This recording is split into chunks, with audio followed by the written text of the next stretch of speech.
आणि आता बातमी आहे लाडक्या बहिणींना 2100 रुपये देण्यासंदर्भातली। लाडक्या बहिणींना योग्य वेळी 2100 रुपये देऊ अशी घोषणा उपमुख्यमंत्री एकनाथ शिंदेंनी नव्यानं केली आहे। त्यावर लाडक्या बहिणी म्हणतायत की 2100चं सोडा हो, आधी 1500 तर नीट द्या। राज्यातल्या बऱ्याच महिलांना गेल्या काही महिन्यांपासून 1500 रुपये सुद्धा मिळालेले नाहीत। आणि म्हणून तुम्हाला 1500 रुपये ठेवणार नाही आम्ही। जे आम्ही बोललोय 2100 रुपये करणार, ते योग्य वेळी 2100 रुपये करणार। आणि माझ्या लाडक्या बहिणींना मी भाषणात तेव्हा बोललोय, लखपती झालेला आम्हाला बघायचंय, लखपती। एकनाथ शिंदे म्हणतात योग्य वेळी लाडक्या बहिणींना 2100 रुपये देणार। मात्र आता 2100 होतील तेव्हा होऊ देत, आधी 1500 तरी द्या असं म्हणायची लाडक्या बहिणींवर वेळ ओढावलीय। लाडकी बहीण योजनेचे 3 महिन्यांचे पैसे मिळाले नाहीत म्हणून जळगावमध्ये काय घडलं पहा।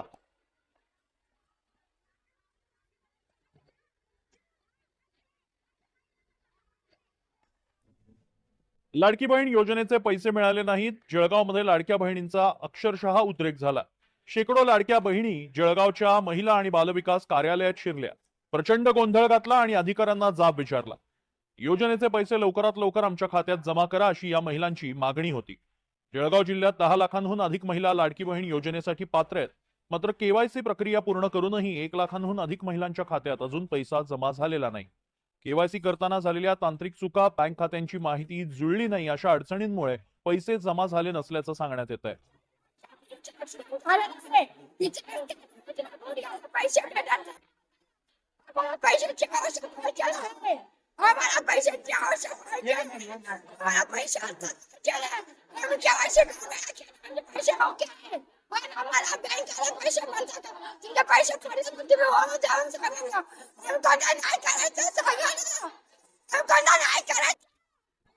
पासून पैसे मी माझ्या नावावर काहीच नाही। केवायसी पूर्ण केली तरी आमची केवायसी चुकली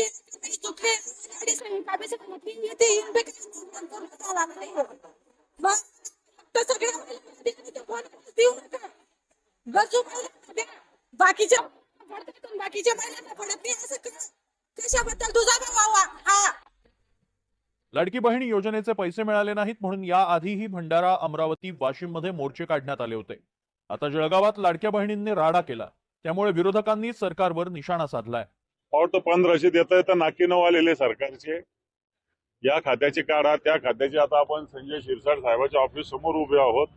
त्यांच्या खात्याला तर निधीच उरलेला नाहीये। त्यांच्या खात्यातले दर महिन्याला 400 कोटी, 500 कोटी, 600 कोटी निधीचं प्रोव्हिजन मला वाटतं एकनाथ शिंदे साहेबांनी अर्थमंत्र्याला सांगून आता पुढच्या महिन्यात बजेट होईल, पूर्णपणे 12 महिन्याचं लाडक्या बहीण योजनेचं निधीचं प्रोव्हिजन बजेटमध्ये झालं पाहिजे। लाडक्या बहिणींवरून वातावरण एवढं तापलेलं असताना उपमुख्यमंत्री एकनाथ शिंदेंनी नवी घोषणा केली आहे, ती म्हणजे योग्य वेळी 2100 रुपये देऊ। आज त्यांच्या खात्यात पैसे जमा होतात, त्यांना सही काढून ते पैसे स्वतःच्या सहीने पैसे काढण्याचा अधिकार दिला। अधिकार दिला। देश स्वतंत्र झाला, परंतु आर्थिक स्वातंत्र्य आपल्या लाडक्या बहिणींच्या खात्यामध्ये पैसे काढण्याचा अधिकार त्यांना दिला, म्हणून त्यांच्या कुटुंबात पण त्यांची वट वाढलेली आहे। वाढली की नाही? समाजातही वाढली आहे। आणि म्हणून तुम्हाला 1500 रुपये ठेवणार नाही आम्ही। जे आम्ही बोललोय 2100 रुपये करणार, ते योग्य वेळी 2100 रुपये करणार। आणि माझ्या लाडक्या बहिणींना मी भाषणात तेव्हा बोललोय, लखपती झालेला आम्हाला बघायचंय, लखपती। एकनाथ शिंदे म्हटले की लाडक्या बहिणींची 2100 रुपये योग्य वेळी केले जाईल म्हणून। योग्य वेळेची कोणती आहे ती? 5 वर्ष संपल्यावर आहे की निवडणूक 3 महिन्यावर असताना आहे? याचंही उत्तर सरकारने दिलं पाहिजे, शिंदे साहेबांनी दिलं पाहिजे। निवडणुका 3 महिन्यानंतर आहे म्हणताना निवडणुकीच्या तोंडावर 21 करणार। आम्ही संकल्पनामा दिलाय, जाहीरनामा दिलाय। महायुतीच्या पक्षाने, घटक पक्षाने जाहीरनामा दिलाय। त्यामुळे निवडणुकीच्या काळामध्ये किंवा येणाऱ्या निवडणुकीपूर्वी तो जाहीरनामा पूर्ण करायचा असतो। कुठलाही दिलेला शब्द, कुठलाही दिलेला संकल्पनामा हा पुढच्या निवडणुकीच्या आधी पूर्ण करावा लागतो। त्यामुळे योग्य वेळी आमचं सरकार आपला जाहीरनामा जो आहे पक्षाचा तो पूर्ण करेल आणि देवेंद्रजी, एकनाथजी बसून याविषयी निर्णय करतील। आता खात्यात पैसे जमा झाले नाहीत तर लाडक्या बहिणी म्हणतायत आमच्यावर अन्याय होतोय।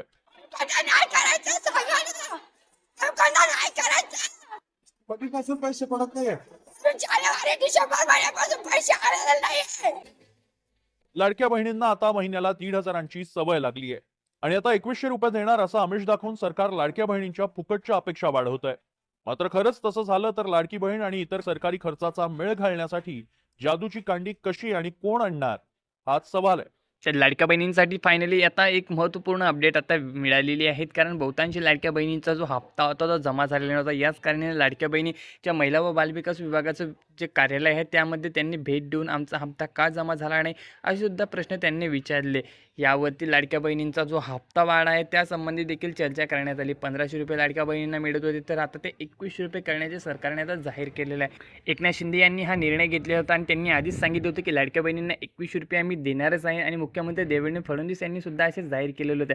तर फायनली PM सल्लागार यांची जी समिती आहे त्यांनी ते आता जाहीर केलेलं आहे. सरकारला आदेश दिलेला आहे की तुम्ही लाडक्या बहिणींना जे 1500 रुपये देत आहे ते त्यांना परवडत नाही, महागाई खूप वाढलेली आहे.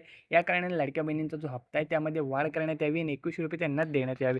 या अधिवेशनामध्ये लाडक्या बहिणींच्या हप्त्यामध्ये वाढ देखील करण्यात आलेली आहे, कारण पुरवणी मागणीला देखील मान्यता देण्यात आलेली आहे. पुरवणी मागणी लाडक्या बहिणींच्या हप्त्यामध्ये वाढ करण्यासाठी होती आणि शेतकऱ्यांची जी कर्जमाफी होती त्यांना सुद्धा वाढीव रक्कम देण्यासाठी विधानसभेत पुरवणी मागणी नियम मांडण्यात आलेली 293 होती. नुसार झालेल्या चर्चेला उत्तर देत मुख्यमंत्री एकनाथ शिंदे यांनी शेती संबंधातले महत्त्वपूर्ण निर्णय जाहीर केले. शेतकऱ्यांच्या मागणीनुसार यापुढे सततच्या पावसामुळे 33% जास्त नुकसान झाल्यास पंचनामे करून शेतकऱ्यांना नुकसान भरपाई देणार असल्याचं मुख्यमंत्र्यांनी सांगितलं. गोगलगाई आणि इतर किडीच्या प्रादुर्भावामुळे होणाऱ्या नुकसानीचे पंचनामे करण्याचे निर्देश दिले असून नुकसानग्रस्त शेतकऱ्यांना मदत देणार असल्याचं ते म्हणाले. शेतकऱ्यांना हवामानाचा अचूक अंदाज मिळावा या उद्देशानं स्वयंचलित हवामान केंद्रांची संख्या वाढवण्याचा निर्णय झाल्याचं त्यांनी सांगितलं.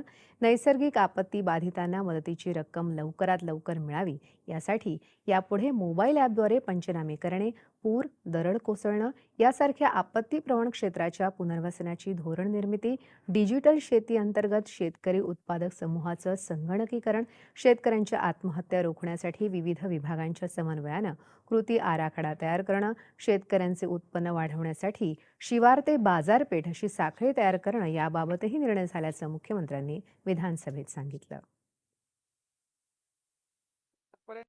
मागणी जी आहे की सततच्या पावसामुळे 33% पेक्षा जास्त नुकसान झालं असेल तर ते देखील त्याचे पंचनामे करून त्याला देखील त्या शेतकऱ्यांना नुकसान भरपाई दिली जाईल. कीड रोगाचा प्रादुर्भाव होऊन होणारं नुकसान याबाबत देखील पंचनाम्याचे निर्देश दिलेले आहेत आणि अशा प्रकारच्या किडीमुळे होणाऱ्या शेती पिकाच्या नुकसानीसाठी देखील नुकसानग्रस्त शेतकऱ्यांना मदत दिली जाईल.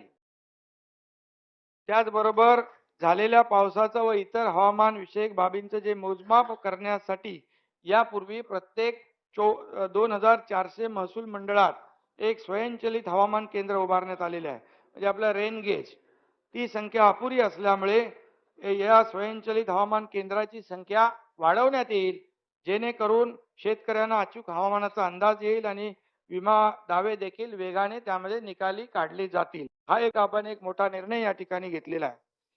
त्याचबरोबर मगाशी आपल्याला सांगितलं मी नुकसान भरपाईचं जे आपण NDRFच्या दुप्पट दिले आणि जे मी तक्ता सांगितलं